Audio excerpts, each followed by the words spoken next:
Aristóteles a Hawking.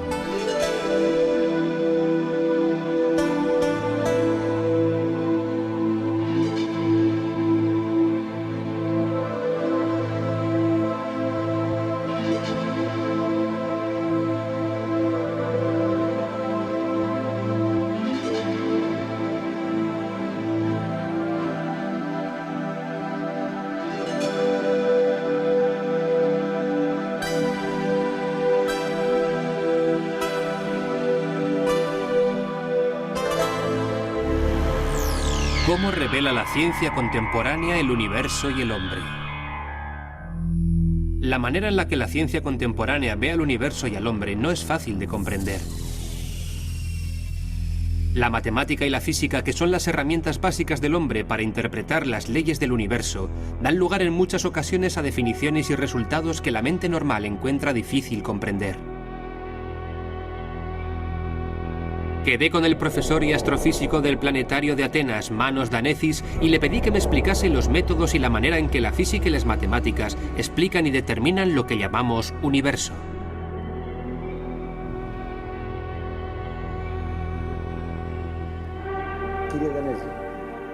Profesor Danecis, vivimos en la naturaleza, en el cosmos.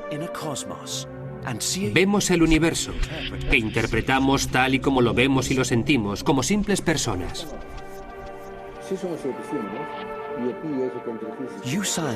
Ustedes, los científicos, sin embargo, que les apasiona la investigación científica y han sondeado las profundidades del universo, tienen en mente otra manera de interpretarlo. ¿Nos podría decir unas cuantas cosas del universo no perceptible? ¿Hasta qué punto uno puede decir que existe?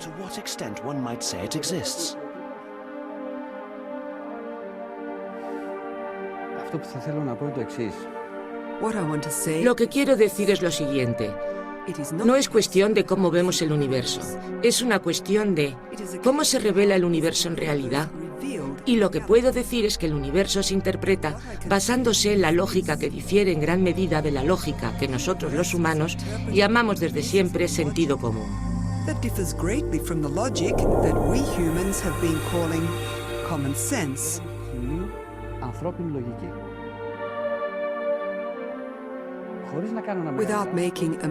Sin equivocarme, creo que cuando hablamos del universo como un todo y no como el universo cercano a nosotros, el universo de los planetas o del espacio que rodea la Tierra, entonces todo aquello que la lógica humana considera racional es en realidad absurdo y viceversa.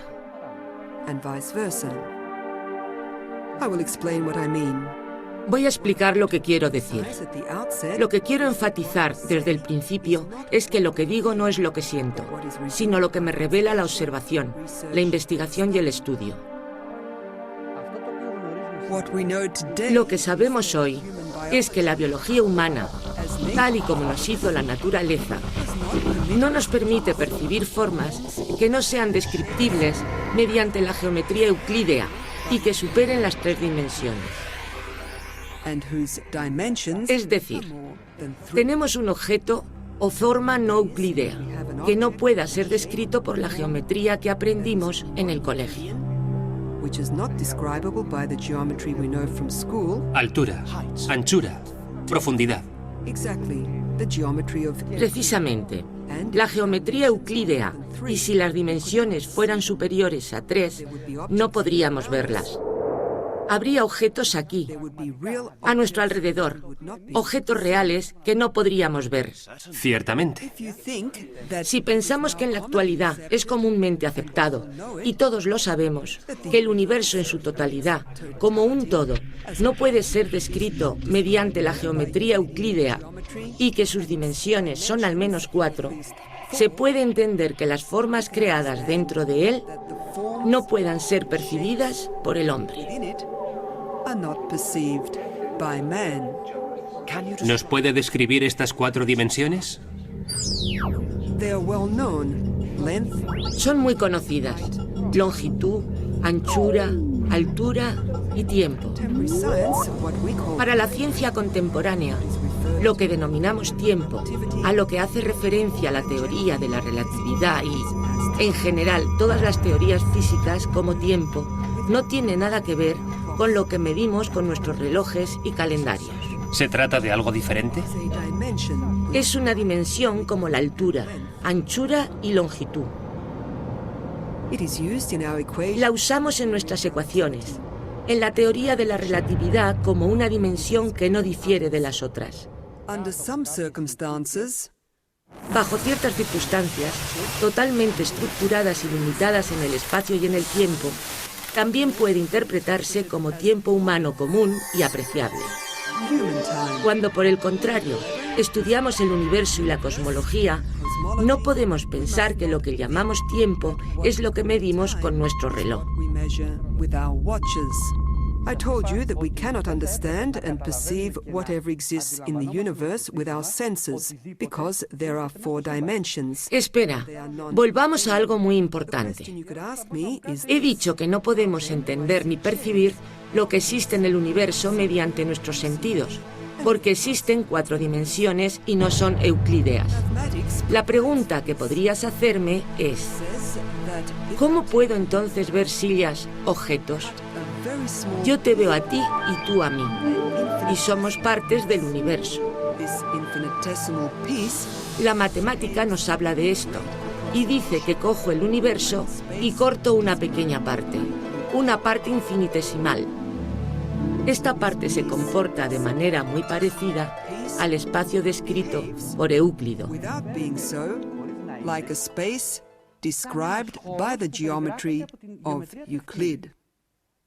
En otras palabras, un espacio perceptible. Exacto. Un ejemplo clásico puede que lo aclare un poco. Sabe muy bien que la materia se compone de materia. Los átomos se componen de electrones, protones y neutrones. Los electrones, protones y neutrones, a su vez, se componen de partículas elementales más pequeñas, que en su forma final son tan solo flujo de energía. Es una onda. Escucha con atención. Los sentidos del hombre tienen 3 desventajas. La primera, pensemos en el ojo. No puede percibir todos los rayos, todas las longitudes de onda según los físicos. No podemos ver los rayos ultravioleta. Los rayos que nuestro ojo puede ver son infinitesimales en relación con los que existen. La segunda imperfección de nuestros ojos es que no pueden distinguir, como diferentes, objetos que se encuentran más cerca de una distancia dada. Los vemos como si fueran uno. Si hay 2 fuegos en una montaña y nos alejamos, los veremos como uno. Y la tercera debilidad del ojo es que no puede percibir objetos inferiores a una magnitud dada. No los ve en absoluto. Un ejemplo. Entre nosotros hay motas de polvo. Una cantidad ingente de materia. ¿Lo percibimos? Lo llamamos vacío. Pero no es en absoluto vacío. Existe una cantidad infinita de materia que no percibimos debido a sus pequeñas dimensiones. Ahora imaginemos qué pasaría si no tuviésemos esas 3 imperfecciones. ¿Qué podríamos ver?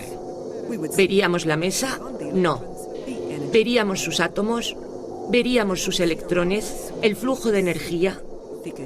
Todo lo que vemos a nuestro alrededor sería una sopa, más densa aquí y menos allí. No tendríamos la percepción de lo que es esto. Es una mesa. Aquello es una máquina. Esto es una silla. Aquello es mi pipa. Veríamos una sopa ilimitada con condensaciones y disoluciones. Mi ojo toma estas condensaciones y disoluciones y crea la ilusión de un objeto y de un color. Hablemos ahora del tacto. Extiendes la mano y dices, estoy tocando la mesa. No estás tocando la mesa. El último material estructural de tu mano, en el momento en que dices, estoy tocando la mesa, está relativamente a una distancia infinita del primer material estructural de la mesa. Nunca lo tocas. ¿No existe contacto? No. ¿Qué ocurre? Alrededor de las partículas que constituyen la mesa hay flujo de energía.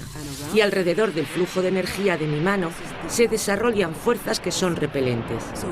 Así que cuando voy a poner estas partículas cerca las unas de las otras, se repelen. Y las neuronas transmiten esta repulsión al cerebro y lo convierten en lo que llamamos contacto. El mensaje que llega a la mente es esencialmente una ilusión. Por supuesto que es una ilusión, ya que si no tuviese esas neuronas, puede que no hubiera sentido nada. Eso significa que todo en el universo se comunica con su vecino. En otras palabras, somos dos objetos relacionados el uno con el otro. Estamos unidos por materia infinita que no percibimos, que se encuentra entre nosotros. Somos uno en el universo. Cualquier cosa que pase en un punto del universo, al ser una sopa, impacta en todo el universo. Cualquiera que consiga darte una definición de materia, le tendrán que conceder un premio Nobel. No existe una definición justificada del concepto de materia. La materia es una categoría filosófica. Muchos han elaborado diferentes teorías acerca de qué es la materia. Esta categoría filosófica es la categoría filosófica más antigua. Te voy a contar los 3 puntos de vista predominantes. Básicamente creemos que lo que llamamos materia es una condensación de flujo de energía, al cual hice referencia previamente, que ocupa la totalidad del universo. Sus condensaciones, allí donde haya condensación de energía, son percibidas a través de los sentidos como materia. Pero no podemos verla. Percibimos la condensación como materia. La percibimos como materia. La materia de mi pipa es una condensación con el flujo unitario universal.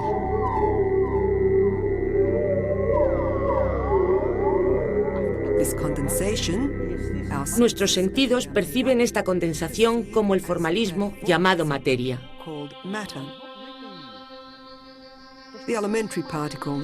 La partícula elemental, como la denominamos, en otras palabras, el elemento de la materia no es otra cosa que un torbellino de energía.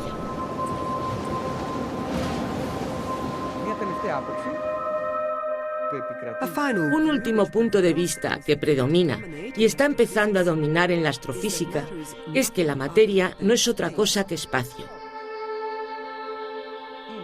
Es un vecino del tiempo. Te voy a poner un ejemplo. Un velo, una hoja de cálculo. No entiendo nada de la materia en él.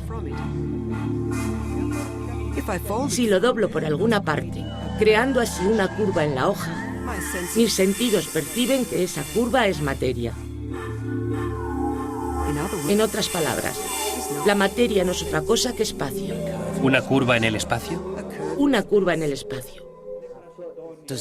¿Tiene esto alguna relación con la curvatura del espacio-tiempo? Ciertamente. Ciertamente, y vamos a ver por qué. He estado hablando de una curva en el espacio, que en el lenguaje de los físicos es sinónimo de una gran condensación en una región en concreto. Es lo mismo decir una gran condensación que una curva en el espacio.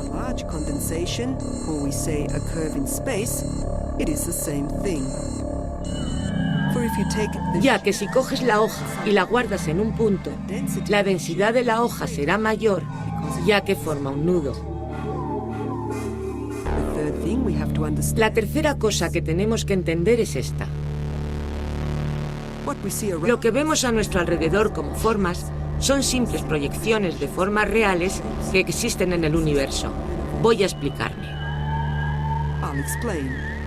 ¿Reflejos? No, lo voy a explicar con un sencillo ejemplo. Si tuviera un mundo plano, un mundo que solo comprendiese la longitud y la anchura y no comprendiese la altura... De 2 dimensiones. De 2 dimensiones, pero sería un mundo entero con personas y casas. Las casas serían como los planos del suelo que hacen los arquitectos. Las personas serían personitas planas. Abrirían la puerta, entrarían en casa y la puerta sería una sección lineal que se abre y se cierra. Entrarían y se sentirían seguros de que nadie les estaba observando. Sin embargo, si me encontrase sobre este mundo plano, les vería. Ellos no me verían a mí. ¿Por qué? Porque la noción de altura que se proyectaría no sería comprendida por esas personas, ya que estaría situado a una gran altura. Pero si cogiésemos un foco y proyectásemos la luz sobre mí desde atrás, mi sombra caería sobre el espacio plano. Entonces las personas verían mi sombra. No me percibirían a mí, sino a mi sombra. Y posiblemente llamarían a mi sombra Danesis. Pero te pregunto, si estudias mi sombra, ¿puedes descubrir las propiedades de Danesis? No. Por lo tanto, estudiarían la sombra de Danesis. Explíquenos lo que vemos en las formas que percibimos y que no tienen ninguna relación con la realidad y la verdad. ¿Están causadas originalmente por las propias formas? ¿O llegan a nuestros ojos sin un origen? Te voy a dar un ejemplo para que se entienda lo que quiero decir cuando hablo de una esfera en el universo. Decimos que el universo es esférico. Estamos hablando de una esfera cuatridimensional y no euclídea, que no tiene ninguna relación con lo que conocemos como esfera. Ninguna relación. Ahí es donde quiero llegar. En ese universo no euclídeo que describe la geometría de Riemann, de acuerdo con la historia general de la relatividad. Si cogemos un nivel, escucha con atención, un nivel del universo cuatridimensional, ¿sabes cómo lo verían los sentidos del hombre? ¿Como una línea? No, como la superficie de una esfera. Curvada. Como la superficie de una esfera. Lo que ves a tu alrededor se llama la esfera celestial. La ilusión que tenemos, esta esfera plana, no es el espacio en la esfera. Es plano. Es la esfera del universo que vemos como una superficie esférica. En pocas palabras, cuando sale el sol, cuando se pone, cuando la Tierra gira alrededor del Sol y de todos los sistemas en general, incluso la propia galaxia que rota en varios millones de años, todos los movimientos circulares y todas esas curvas que percibimos son ilusiones. Voy a hacer una petición. Subrayé como ejemplo al principio, una cosa es hablar del estudio del universo cercano, como cuando hablamos del Sol, de los planetas y de todos esos cuerpos celestes cercanos a nosotros. Es lo que te dije acerca de cortar una pequeña parte. Correcto. Y entonces esta pequeña parte se comporta como un espacio euclídeo, es decir, un espacio descriptible muy fácilmente mediante la geometría de Euclides. Y es compatible con nuestros sentidos. Es compatible con nuestros sentidos, compatible con la geometría de Euclides y compatible con la física de Newton. Es decir, las leyes de Newton, mediante una buena aproximación, como la geometría de Euclides, son válidas para el universo cercano. No siempre con gran exactitud, pero de una manera aproximada lo son. Si estamos hablando de regiones cercanas, si queremos construir un puente o una carretera aquí en la Tierra, entonces la teoría de Euclides y la física de Newton son 100% válidas. Se alejan tan poco que no las percibimos. En otras palabras, la realidad y la verdad son aproximaciones. Exactamente. ¿Nos acercamos a la verdad conforme nos distanciamos? Cuanto más intentemos estudiar la totalidad del universo, más dificultades encontraremos. Por lo tanto, como se interpreta de lo que he dicho, los sentidos pueden percibir una parte muy pequeña del universo. Y esto no es cuestión de instrumentos. Sin embargo, aunque nuestros instrumentos sean cada vez más potentes, nuestra fisiología, como comprenderás, será la misma fisiología humana. Por lo tanto, con la fisiología que tenemos, podemos percibir el universo hasta cierto punto. De algún modo, lo que creemos hoy, con todos los puntos de vista y las teorías que se han elaborado, es que el universo que podemos percibir por nuestra fisiología y no mediante nuestros instrumentos es 30 por 1/26 vez más pequeño de lo que es realmente el universo.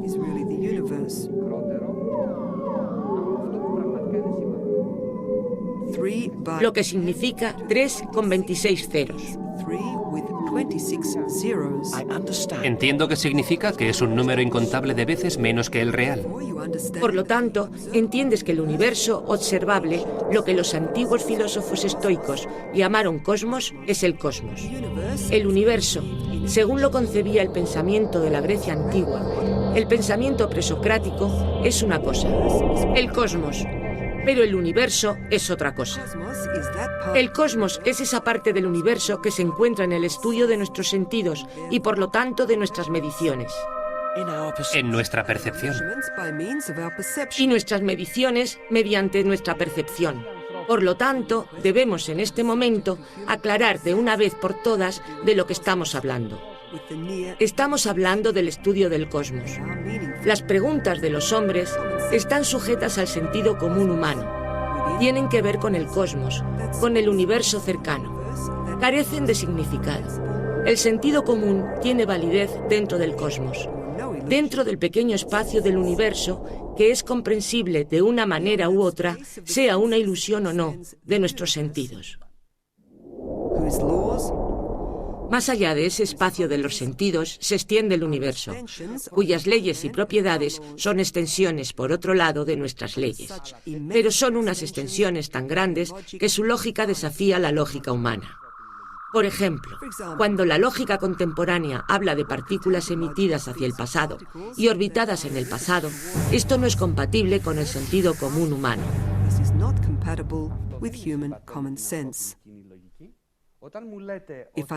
Si fabrico una bala con estas partículas y la introduzco en una pistola ahora y voy a matar a mi abuela que murió hace 20 años, esto escapa a la lógica humana. Es exagerado, no es válido. Sí, lo entiendo. Se trata de partículas producidas en el presente y que forman órbitas en el pasado. En el universo, palabras tales como hoy, mañana, arriba, abajo, derecha, izquierda, no tienen significado, ningún significado. Nuestro problema, sin embargo, es el siguiente, que todas las formas no son euclídeas y existen más de 3 dimensiones. ¿Podrías explicar al público el significado de la geometría de Euclides?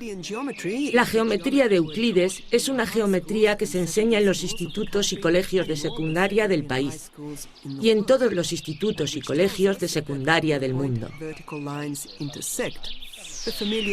Y lo que nos dice es que en un punto se cruzan líneas verticales, los conocidos axiomas de Euclides, que nos enseñan en el colegio, en la geometría plana o la geometría sólida. Entonces, ¿no son válidos?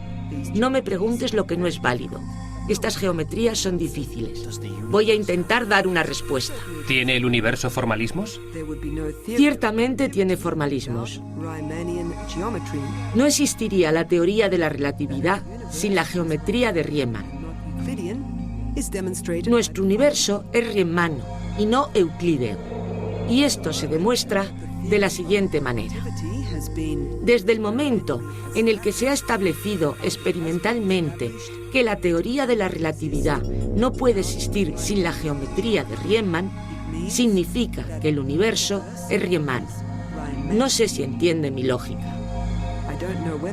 La teoría general de la relatividad se basa en la premisa de que el universo no es euclídeo, sino riemanno. Está descrito por la geometría de Riemann. Y esta teoría ha sido demostrada en la práctica. Esto significa que su presunción acerca de la geometría de Riemann es correcta, ya que si no fuese correcta, no hubiésemos verificado los resultados de la teoría experimentalmente. Por lo tanto, en la actualidad se habla de la teoría de la relatividad, que se basa en hechos demostrados. Ciertamente esto es así. Y como la teoría de la relatividad se ha probado experimentalmente, sus componentes estructurales se demuestran de manera indirecta, ya que si fueran erróneos, entonces darían resultados erróneos y experimentos sin confirmar.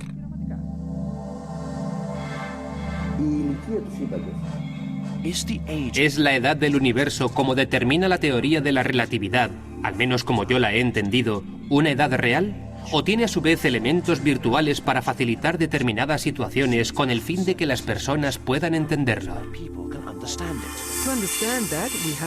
Para entender eso, tenemos que entender lo que es el tiempo. Aquí llegamos a otro punto importante.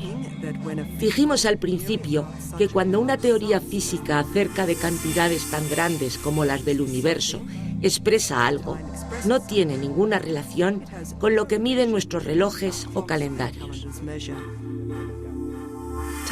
El tiempo es una dimensión como la longitud, la anchura, la altura, según la teoría de la relatividad.